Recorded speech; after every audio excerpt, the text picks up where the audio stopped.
Thank you very much. I want a piece of bread to soak into my chocolate tea. How could I forget the hard-work bread for you? No, with the best butter upon it. Faye, it is such a pleasure to have you on the program. It is my pleasure. You are the perfect person to be on this program. You know something else? I see you have a carrier beside you. Oh Lord, Mrs. Me had the carrier, because if you never have carrier, when you're coming from where I'm coming from, now the carrier has 3 compartments, actually. So let me see if I can open this. Yes. And this is, it's really a flask, and each compartment has its own cover. And so you can put meat in one, the salting, because what was called the meat was the salting. You know? Never mind that it might not have been salted, but you know, because so many meats were prepared using salt then, and then you put your ground provision in one, and if you have rice or, you know, whatever little something you have, you put in the other one. So you have 3 of them, and this was a carrier, and somebody gave me a carrier about 3 years ago, a modern day carrier, but this is a whole one, look like me. I'd like to invite you over to the kitchen. Yes. You know the outside kitchen? I don't know that me grew up with. You understand? See a child? Let us the go outside over to the kitchen was something else. When ashes take you. We're now in the outside kitchen. You know? Faye, let us start over and look at this fireplace here. Well, this is what I grew up with. And as a matter of fact, over this would be the kreng.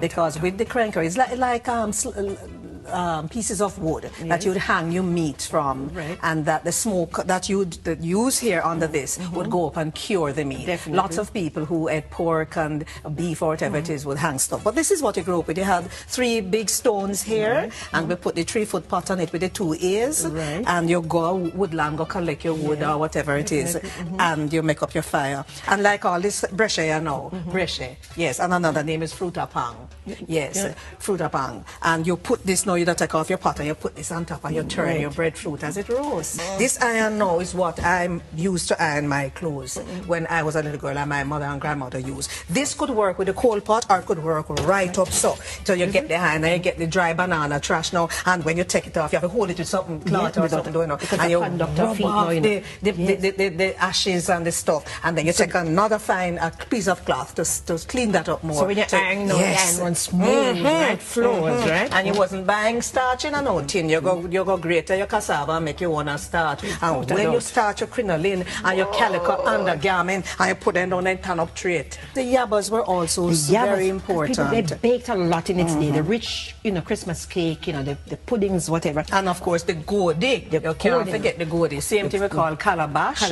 Used to store water. Yes, right. Yeah, we enamel mug, man. No enamel aluminium can. Right. I did have my independence one, you know, which was about half that, and it had the coat of arms on it. But this is what we used to get milk powder in. And when him serve you a hot beverage in that, I remember it was a conductor feed. Yes. Trust me, boy. It was started, yes, but this just the chocolate tea was so nice, and you really couldn't resist it, you know. It was a pleasure working with you, Faye, and you have to come back, you know. Yes, me have to come back. Thank you. What would I tell them what I want to do?